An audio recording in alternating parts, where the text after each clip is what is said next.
Welcome, warriors. I was introduced to today's guest by my previous guest, Jillian. I love how podcasting works. Grab a tissue and learn how she responded to cancer diagnosis at a young age. Let's rock. Does your past haunt you? Maybe you're in a storm that feels like it will never end. Are you fighting a battle that's rendering you hopeless? Maybe you feel like you're fighting alone, but your battle was not meant to be a solo endeavor. You were meant to be a warrior among warriors. My name is Heather, and I grew up thinking my battles were nobody's business until I found myself in an abusive marriage and felt cut off from all avenues of help. In this podcast, you will hear warriors' words. They will tell you of their battles, both won and lost, their journeys, and their lessons learned along the way. But we don't stop there. These warriors will share how they have applied those lessons to go from warrior to survivor to thriver. Whether it's an abusive marriage, illness, mental health crisis, or any number of traumas this world dishes out, these warriors will use their words to help you find the beauty in your broken, move beyond your battles, and become the thriver God created you to be. Pick up your sword or boxing gloves and join the battle. Your words are powerful, my friends. Make them warrior words. Welcome back to the Warrior Words podcast. April Johnson Stearns is the founder and editor-in-chief of Wildfire magazine and writing community. A lifelong writer who landed her first memoir-based magazine cover story at just 16, April worked for her college newspaper and then went on to work for her local newspaper, The Sentinel, in Santa Cruz, California. Before long, she was lured to other writing jobs in Silicon Valley during the tech boom of the early 2000s. However, in 2012, in the midst of this career, April was diagnosed with stage 3 breast cancer at age 35. 4 years later, while struggling to go back to normal and find others in similar circumstances, April launched Wildfire magazine and writing community as a way for younger people to tell and read breast cancer stories. Since 2016, April has guided hundreds of writers through the Wildfire writing workshops, and she's published more than 50 issues of Wildfire magazine. April believes strongly that helping others tell their stories has the dramatic effect of turning a traumatic cancer experience into an empowering one. April lives with her husband and young daughter in Santa Cruz. Although she loves town life, she also likes to get away from the hustle and bustle whenever she can, to hike in the woods. But writing memoir remains April's purest escape. Now, before we hear April's journey, here is a review from Rod Speedy, who writes, "So needed. This is a great resource for recovering and healing from past trauma. So encouraging." Thank you, Rod Speedy. I am grateful that you see this podcast as a resource. Thank you for your kind words. Would you like me to read your review on an upcoming episode? Please go to Apple Podcasts and leave a review for the show. Your comments and your star ratings help people find the Warrior Words podcast, and it only takes a few minutes of your time. Now, also come join the Facebook community, the Warrior Words Facebook community. We will have inspirational stories and lessons learned and beauty bombs. Just go to facebook.com/groups/Warrior Words and request to join. There are a few questions that will pop up after hitting request. Please answer those, and I look forward to getting to know you over there. Now, on to the show. Hi, everyone. As you heard in the intro, I have April Stearns with us today, and I want to thank you, April, for coming on and giving your time with us today. Oh, it's my pleasure, Heather. I'm so excited to be here with you. Well, thank you. And as we were talking before we hit record, you and I met through Jillian, who I had on a few episodes ago.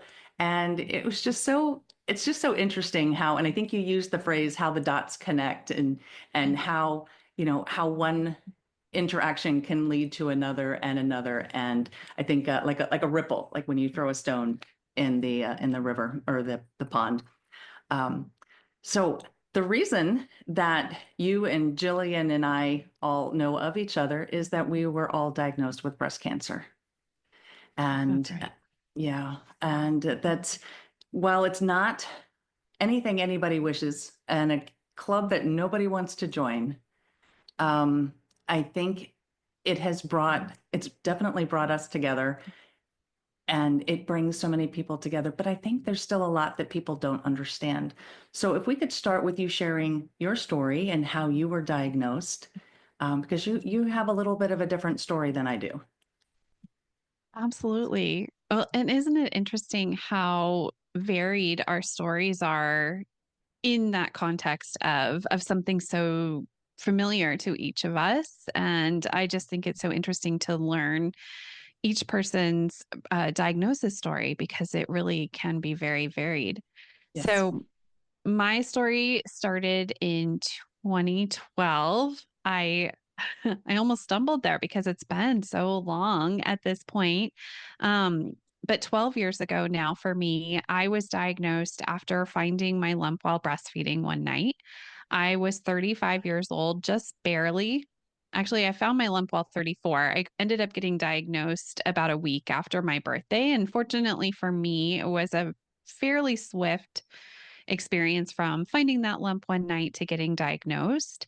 I hear now all the time of people, especially who are diagnosed on the younger side, having a delayed diagnosis. And certainly my care team hoped that my lump was a cyst or something related to breastfeeding and Mhm. not cancer. But Right.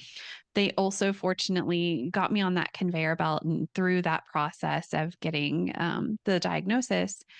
So, yes, I found my lump one night while breastfeeding. I immediately went into the bedroom after putting my daughter down to sleep and asked my husband to feel it and said, "What is this? Have you ever felt that?" And I remember the blood just draining out of his face. And he was like, "What is that? No, I don't know what that is." And by the time I finally sat down with my oncologist and, we're getting to the course of action that was going to be laid out for me, I did get confirmation that it probably hadn't been there for very long. By the time I felt that lump and it was, biopsied, measured, et cetera, it was a 7 centimeter lump. It was quite large. And, I have large breasts. So, it took a while to get to the surface, I guess, or to get to that point of being able Yeah. to be felt. But it was also a HER2 positive breast cancer, which is fast growing, I now know. And so I appreciated him saying, it probably wasn't there a month ago, because I think our first reaction is to start wondering, what did I do wrong? How did this happen to me? And part of that is, did I miss something? Was I not diligent? But because I was breastfeeding, I was pretty familiar with my breasts, I would say at that point, and especially in touching them more probably than ever in my life, just because of that, learning how to breastfeed and all of that. And Right. so when he said, it probably wasn't there, I just decided I'll trust him on that. And so from there, I went straight into treatment. I was diagnosed stage 3C. And like I said, HER2 positive. We started with chemo. And then I had a unilateral mastectomy with flat closure, which means that I opted against having breast mound reconstruction. And so I live half flat on my left side and have lived half flat since then. So 12 years now. And I also went through a radiation, about 35 rounds of radiation. Wow. Yeah. One thing that people don't know with a HER2 positive breast cancer that is hormone negative, you don't go through any of the, we call them AIs, and I'm losing that word. But the hormone The therapies that you, aromatase inhibitors, there you go. because That's I'm it. on one. Yes. Okay. So, yes, I didn't have to do that. I did do Herceptin for a full 13 months after my diagnosis for that HER2 receptor. But since then, I've been very fortunate to have been cancer free and out of treatment since about April 2013. Wow. Wow. Praise Yes. God. Yes. Yes. Exactly. Oh, wow. Yeah, and it is interesting because you brought up the point of you question yourself. Did I miss something? And was I not diligent enough? And I think we're now at least I think in the last 20-25 years, we have really been conditioned from puberty on, maybe, check your breasts, do the self exams. When you get to be 40, go have your mammograms annually. And we do become more familiar with our breasts, I think, than in generations past. And especially when you're Sure. breastfeeding, there's there's a lot of movement and manipulation that you have to do to care for your child. So yeah, I had a similar fast, from diagnosis to the operating table, but it took me a while because I knew I had something, and I had a doctor Mhm. tell me to wait 6 months because they couldn't find it on the mammogram and they couldn't find it on an ultrasound. Okay. Mm, And then I mhm, was still stage 2B mhm. afterwards, when they finally got it out. Well, all four of them. So Goodness. Yes. so you have been no evidence of disease since all of your treatments. How did any one of the treatments impact you maybe more than the others? Or wait, let me actually back up, because you mentioned something that I don't think a lot of women consider, and that Mm, is choosing to go half flat, mhm. and not taking the option of either, uh, like a biological reconstruction, which is what I ended up having about 2.5 years after my cancer. That's a whole other COVID story. But so there's that option, and then there's the option of implants. And you made the decision to go flat, and that is a third very viable option. But I don't think a lot of women consider that. What made you choose that option? Honestly, actually, I should back up and say I really strongly feel like the lens through which I viewed my experience of breast cancer, meaning the diagnosis and the treatment and the decisions I made in those treatment decisions, were all linked to the fact that I had this young child at home that I was eager to get back to. And so I feel like, every option that was presented to me, I was trying to do a calculus of, will this buy me more time with my child? And also, how quickly can I get home again? And so when it came to surgery, she was forefront in my mind again, as well as the hope that I might have another child. And so it was almost like both sides of my chest were answering those two questions. And so I preserved a breast for the hope that I might one day breastfeed another child.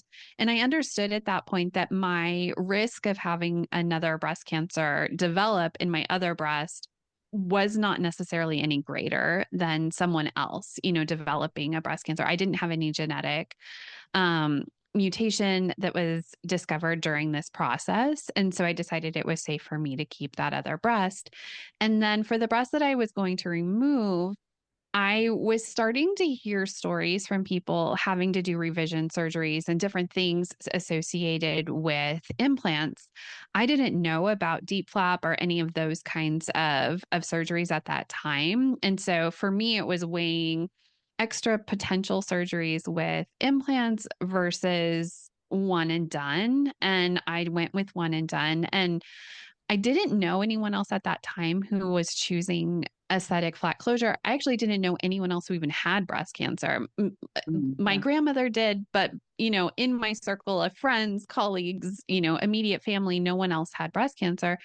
But I happened to see a beautiful picture in a resource center of a woman who had one breast and the other side was flat. And it just planted that seed for me that that might be an option.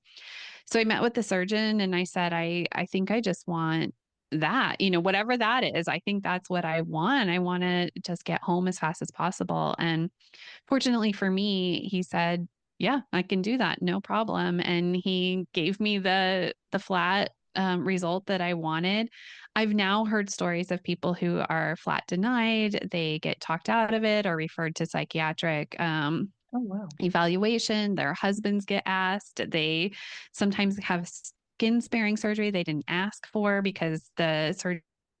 Fortunately for me, I missed all of that. I just got very flat result that healed the way I wanted it to, and I was back home parenting my child.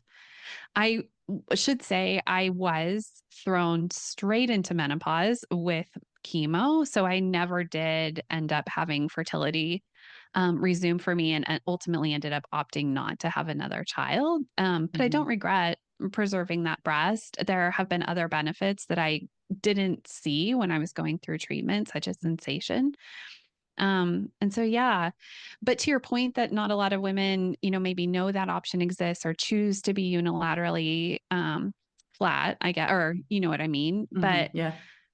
it's interesting because now I'm starting to meet more and more women, but it's an interesting thing because if we use a prosthesis or something like that, we can pass as quote unquote normal, like out in the Mm. world. And Yeah. so it's harder to see us. But I think in a way, this result, the unilateral mastectomy with flat closure, is almost the most illustrative of what breast cancer can do to a body, without actually seeing someone's scars.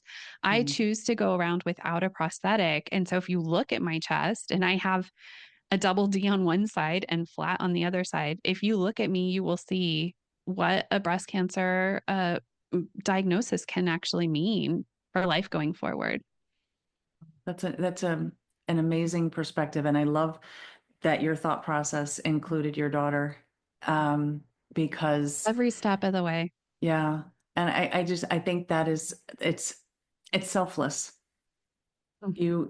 You were faced with um, choosing things that had to do with your appearance and also things that had to do with your personal health, and you were concerned with your daughter and any potential children down the road. And I think that is selfless and admirable. Mm. Thank you So for that. no, you're Yeah, I welcome. just, I think that everyone has a lens that they go through this experience with. And Mhm. it just, for me, it happened to be her and this fear that cancer was going to cause, would break our bond. We were so new in our little relationship. And Right. I felt really, really guilty that I was the one who was causing this potential rift. And so it made sense to me to make decisions with her at the heart of it. But I can see how that might not be someone else's, most forefront thought. And so Right. thank you. Thanks for that. Yeah. Oh, no, you're welcome. I think no matter what decision a woman facing breast cancer chooses, and for whatever reason, it should be validated, and it's their decision. And so for me, I was a little bit older and I had finished having children, and I was pretty close. I was borderline menopause. I was perimenopause, Mm. because I had had a hysterectomy due to another medical issue. Okay.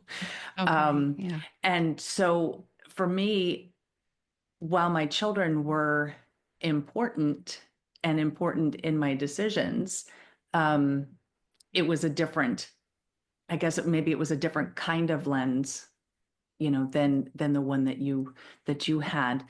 And I just think that, whether we choose to go through reconstruction or go flat or have a double mastectomy. See, my surgeon refused that option.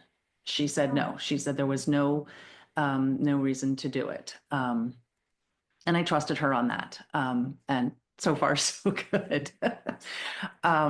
But my decision not to get implants was due to the fact that I have two autoimmune diseases, and while it's not a definitive diagnosis, but there is breast implant illness, and it is Yes. linked to autoimmune.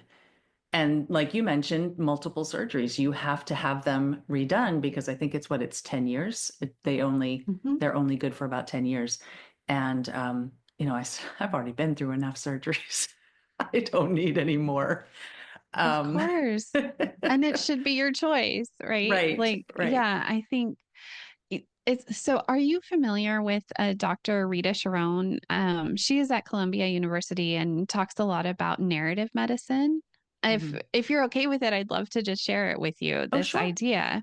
sure. Yeah, so from her perspective, she's training doctors to hear the stories of their patients beyond what might be specific to whatever their ailment is or whatever has brought them to that doctor for the purpose of seeing what this lens is or seeing what this, these decisions are made under what kind of circumstances. And so you just sharing that experience of what you've already been through and what might impact your decision about having an implant in your body, I think is so key to a doctor being able to treat a whole person. And likewise my desire to get home as quickly as possible and also maybe have another child, like all of these factors are going to influence someone's decision. And so I'm just a huge proponent of our doctors knowing our stories, even as it goes beyond what maybe we're sitting there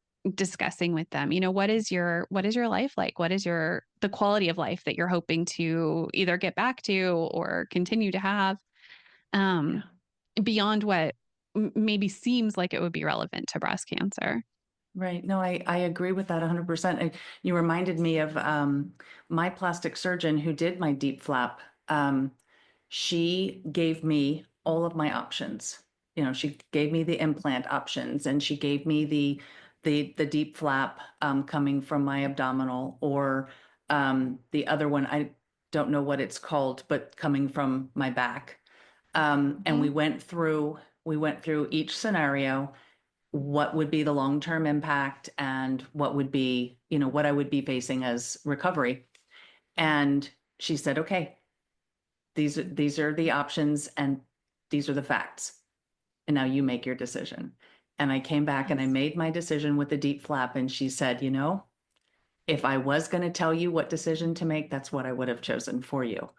Mm. And so she says, I'm glad that you looked at, because she asked my reasons, and so given my reasons with the autoimmune and wanting to, I did have a bit of vanity and wanted to be as whole, I Yes. guess, as whole as I possibly could have. And so that was my decision, and she applauded it, and I was so grateful for her taking my feelings and my reasoning, medical or not, and making a more a holistic type of decision rather than Exactly. just on the medical things. So Right. yeah. So there Oh, are I some, love that. yes, there are some very, very good doctors out there. I think I really liked my team. The only person I went and looked sideways on was one of my navigators who said, well, at least, and this was on my very first appointment. I was diagnosed on January 2nd. I was in the doctor's office, where they parade all the doctors in front of you. I was in there on the 9th. And Mm. she says, well, at least you'll end up with a set of perky ones when you're done. Oh my goodness. And It's I not a said, boob job. I said, I just got diagnosed. I have no idea what's going on at this point. Right. It was a whirlwind. And I'm like, that is just not what you say. No, no. I mean, and likewise, I had people saying that to me too, like, that actually, it was more with regard to, I would say, sex and intimacy and running into people in the chemo lounge who are so much older than me. And, I had questions about fertility and, hormones and all this stuff. And I remember Mhm. this attitude just being like, ugh, who needs it? We're done with all of that. And it was just like, well, I'm 35 and now I'm 47 and I'm still not done with it. So, Yeah. it's very individual. Right, exactly. Exactly. I I know many people a lot older than 47 who who are Right. not done with their intimacy yet, Exactly. Exactly. It doesn't, Yeah. yeah, it doesn't turn off. And that I think was a fear. Now I am a single parent. And so that's not really a consideration for me at this stage in my life. But um, man, just the way people present and the way Hmm. people judge, I guess. Oh, well, you're a cancer patient. No, no, I'm a human. Thank you. Oh, Exactly. and then with the aromatase inhibitors, because I am, Mm, I was hormone positive, you know, they took, these drugs, they take my progesterone and my estrogen away from me, which of course puts everything else out of balance. My testosterone's out of balance. My what is it, DEHA or DHEA? I mix those two up. But mm, anyway, but all four of those hormones work together to do they all have individual jobs in the body, but they all work together. And now I have two of them that are missing. Um, and then my big question was, will I still be feminine? right. Will I still cry at commercials, stupid Folgers Mm, commercials on Christmas. I cry, my kids make fun of me exactly. because I cry at everything. And, thank goodness that didn't happen. I still cry at stupid commercials. And but I think those are fair questions. When you take away your hormones, oh, am I still going to be a woman? Am I still going, I've lost a breast. Now I'm losing my estrogen, you know. Right. And I think it's a question of will you still be you at the end of all Hmm. of this? Like, Yeah. how much of cancer is going to be your identity? And I think the other part of it is how much quality of life you're allowed to ask for. And I had a lot of guilt around that. I felt that, okay, I'm still standing. I had the opportunity to be no evidence of disease. Maybe I don't get to ask for anything more than that. And so it took a Yeah. long time to realize that quality of life is just as important as however much time we are given, and we are allowed to ask for more than that. And I think the other side of that is that it's possibly not our oncologists who can answer all those questions. They have their strengths on our team, and we sometimes think they're going to be everything, but they end up being maybe the hub or something, and then they can refer you to other people or say, that's not my wheelhouse, but let's get you who you need. But I think, I just hope for anyone listening to this who feels that they can't ask for anything more than to be standing one more day. I do think that quality of life really matters. I agree 100%. 100%. And it's a team. It is not just your oncologist, or your plastic surgeon or your cancer surgeon. They all work together. And I think that's a good segue into, um, you also mentioned to me that there were some mental health issues as a result of, was it just being diagnosed young, or was it the treatment? A little bit of both? I think it was a little bit of both. I think initially it had a lot to do with being diagnosed young. I mentioned that I didn't know anyone else in my life who Hmm. was going through cancer or had gone through cancer beyond my grandmother, and she had passed away when I was 18, so I couldn't turn Okay. to her and talk about it. And so I just felt really, really alone. And in fact, didn't actually meet my first person diagnosed under 40 for 3 years, I think.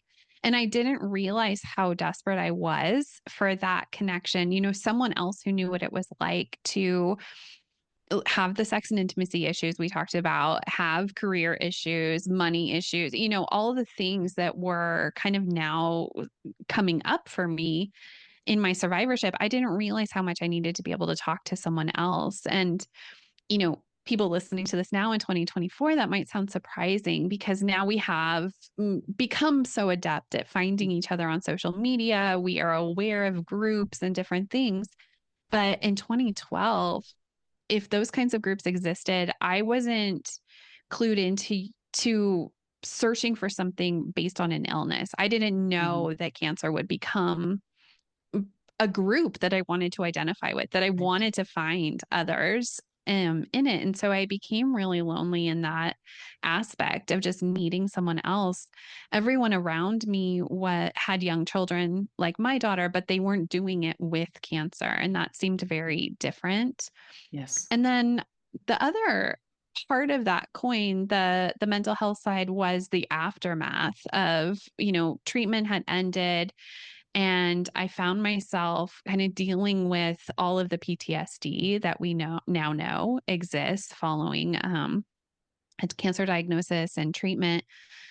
It was just that feeling of what just happened, and also how do I go forward without a path. It's so nice, for lack of a better word, that when you become diagnosed, there is an established path. Here is your team and here is your doctors, and we have questions and decisions to make, but they're very narrow. It's like, okay, you have these mastectomy options or whatever, and then you come out the other side of this treatment, if you're so lucky to not be in treatment for your whole life.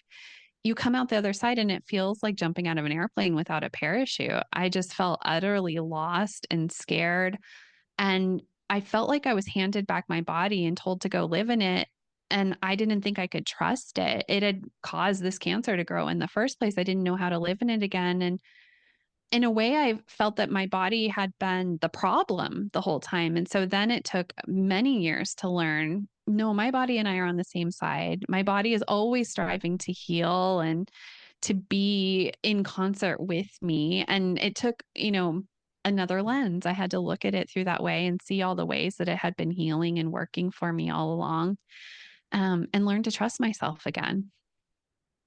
That was that.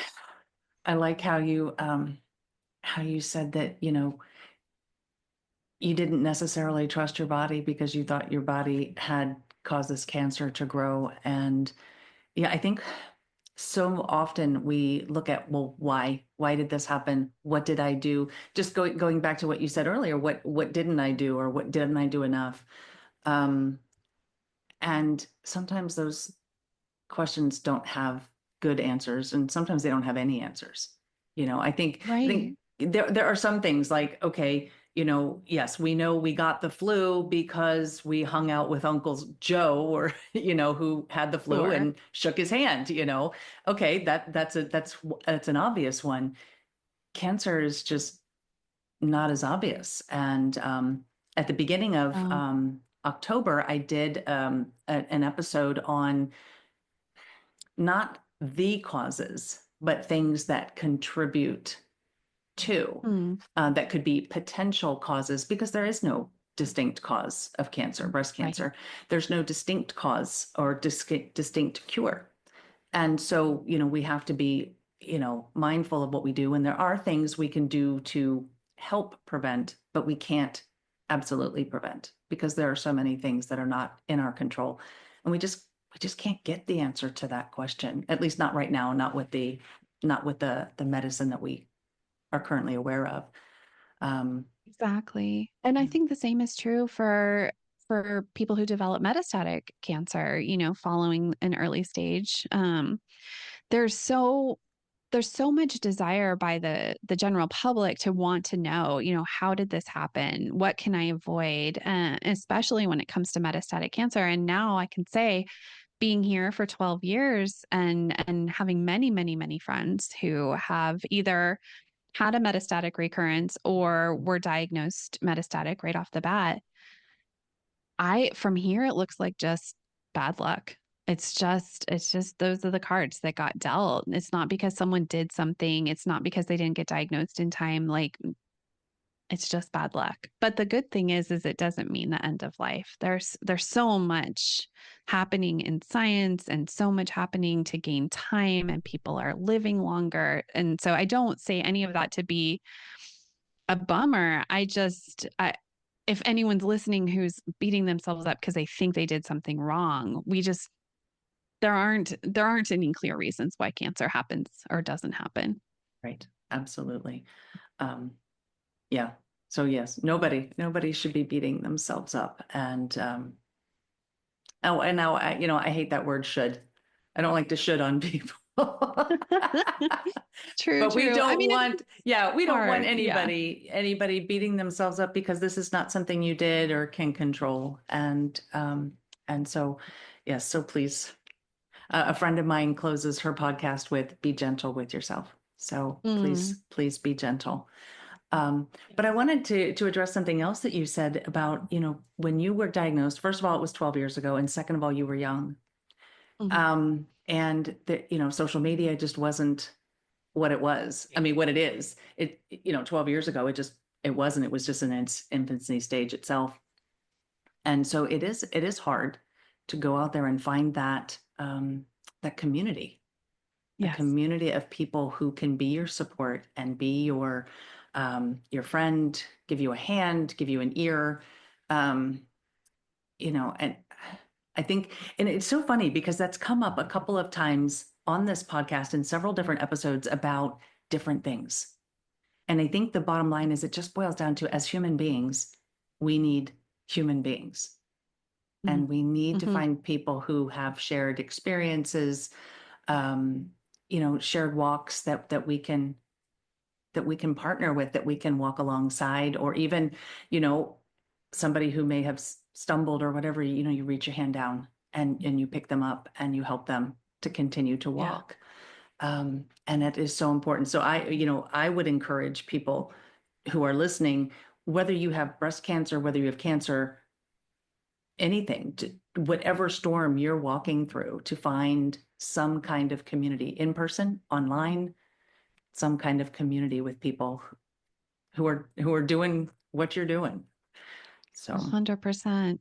Yeah, I think that's one of the things that really changed in my life following my cancer diagnosis. And once I realized how important it was when I first finally laid eyes on this one other person, for me, it was in a writing workshop. And we were instantly connected to each other because of this shared experience. And so now, 12 years on, life has continued to throw lemons my way here and mhm, there. And yeah, now I find myself immediately thinking, okay, where are the people who understand this mhm, new thing that I'm going through? I want to know what they're doing. I want to know that I'm not alone in this. And it's really made a difference in my life, just having that awareness that I'm not the only one. If I'm dealing with it, someone else is too. If someone else, exactly. has those questions, then I do too, and we can share and grow together. Well, I'm glad you mentioned where you met that other person, because that was kind of where I was going with the community aspect, because you actually have a community and writing is your thing. Um, Yes. and this is one of the, we always like to talk about the ways you're thriving, and this is one of the ways you're thriving. So I'd love to hear about your writing community. Yeah. So it's called Wildfire. I decided after that chance encounter with that person all those years ago, and we are still very, very good friends. But I realized how hungry I was for the stories, like you're saying, like just, this humanness that is storytelling and sharing what we have been through and also seeing ourselves in someone else's story. And so for me, that started with wanting to gather those stories together, the young breast cancer experience, gather those stories together. And so I started publishing a magazine, which when I say that out loud sounds crazy because that is not that's not what I was doing prior to cancer. I was a writer. I had been using writing as a tool to process, trauma and different things, but the publishing aspect, I don't know. I got bit by a wild hair one night. And so I've been publishing a magazine ever since then. And along the way, realized that people need a lot of help and encouragement to open up and tell their stories. And that there is significant healing to be had, even if you never choose to share that story. You don't have any aspiration of publishing it. In fact, you would really rather no one ever read it.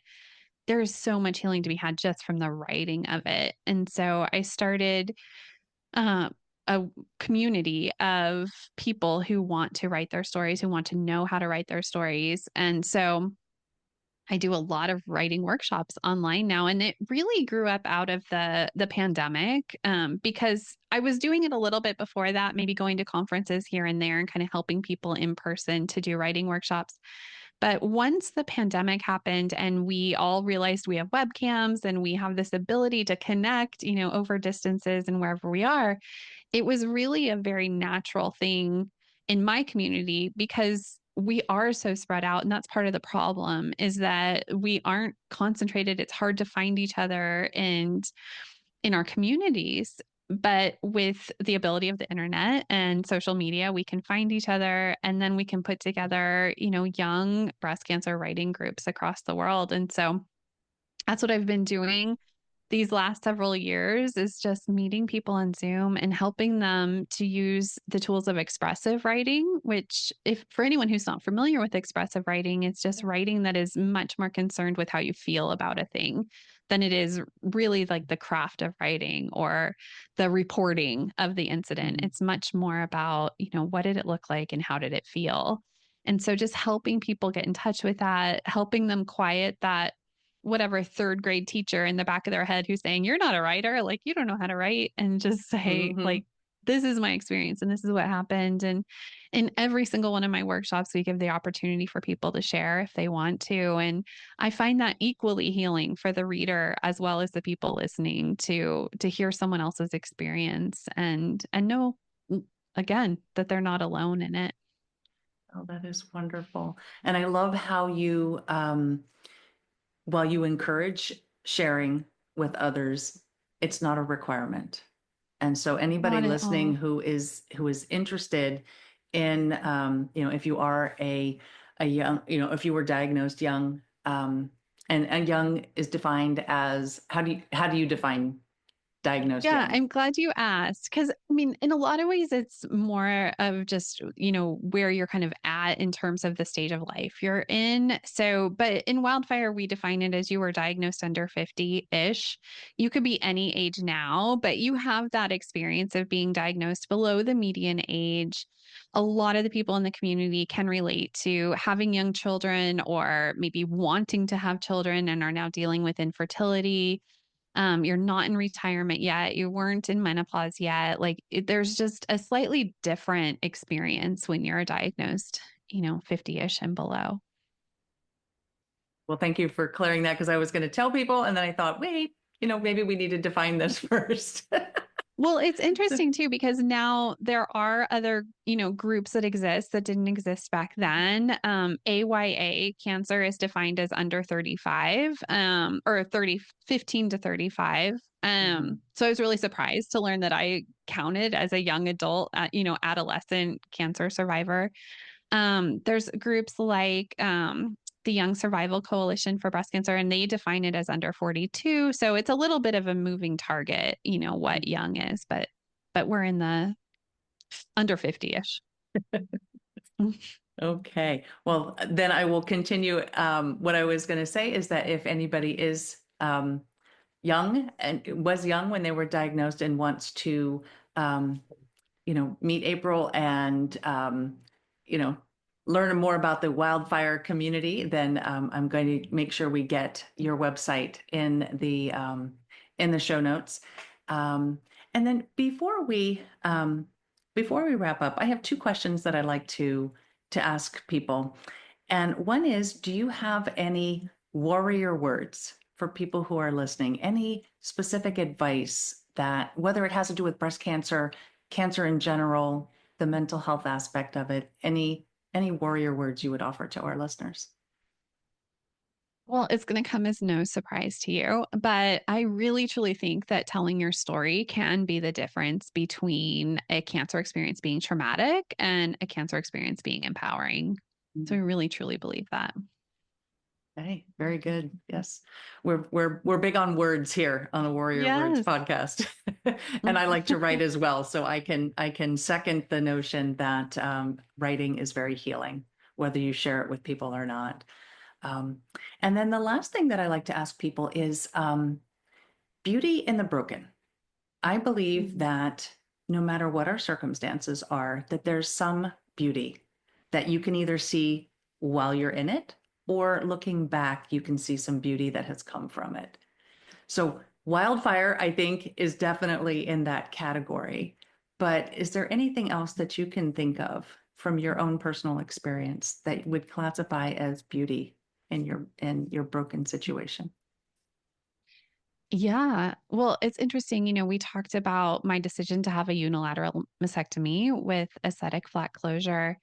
And to my surprise, and I'm even surprised still saying it out loud to this day, but I feel more attractive in my body now than I actually ever did with symmetry and with two breasts. And I'm sure some of that has come with just growing up. When I was Mhm. diagnosed in my 30s, I was still really struggling with who am I and what is this body for and all of those kinds of things. And so fortunately I've had the opportunity to live into my 40s now and I think that's part of it. But yeah, I actually really love my chest. I love my scar.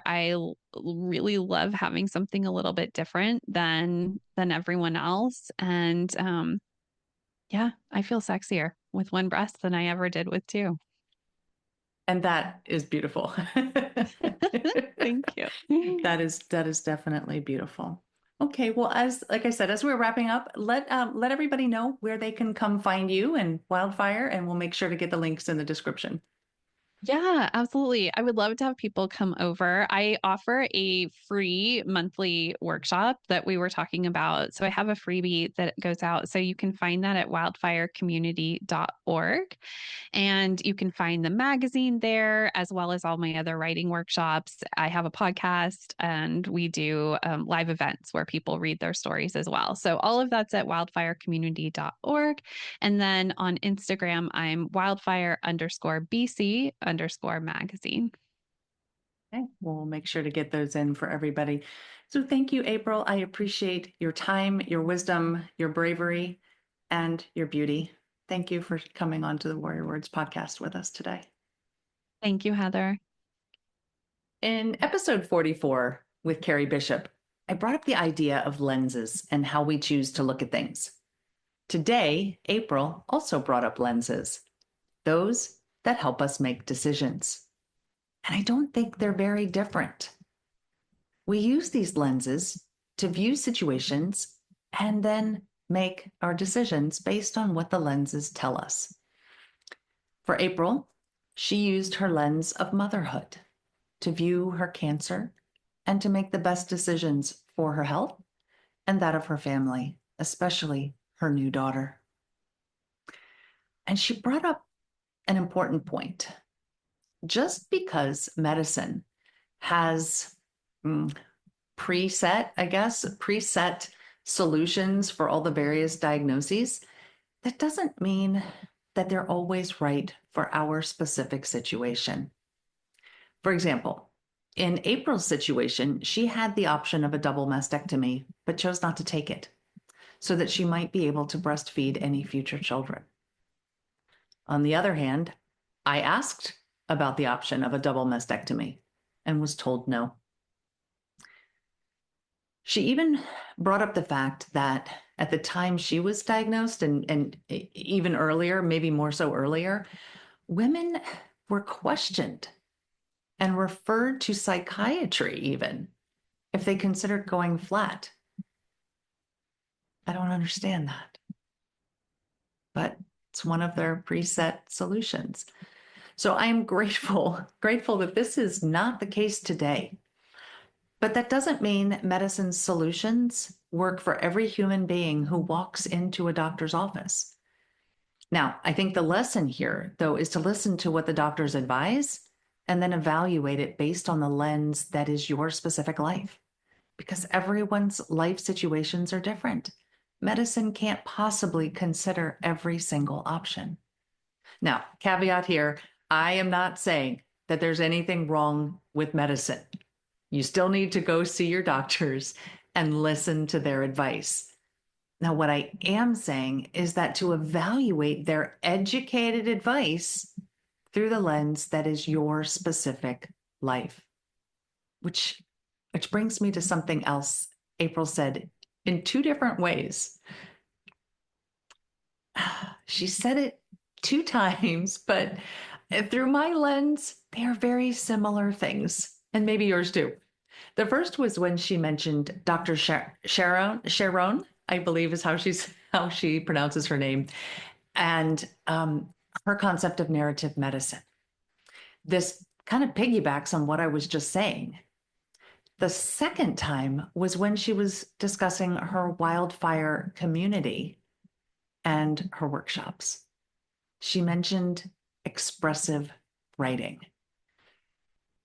I think the narrative medicine and the expressive writing have something in common: sharing stories. And April even said it directly. When we share expressively, we allow others to see themselves in our stories. And you may notice that is exactly what the tagline says on my cover art for this podcast. By sharing our journeys through all the storms of life that we experience, including how we come out on the other side, we allow someone else to realize that they are not alone. Now, not every detail has to be the same. April and I have both similarities and differences in our cancer journeys. But we have now shared our stories with each other and can bond over the similarities and learn from the differences. So I ask you, what part of your story can you share so that someone, somewhere, can feel a little less alone? Something to think about this week. So until we meet again, armor up, fight the good fight, seek beauty, and make your words warrior words. God bless.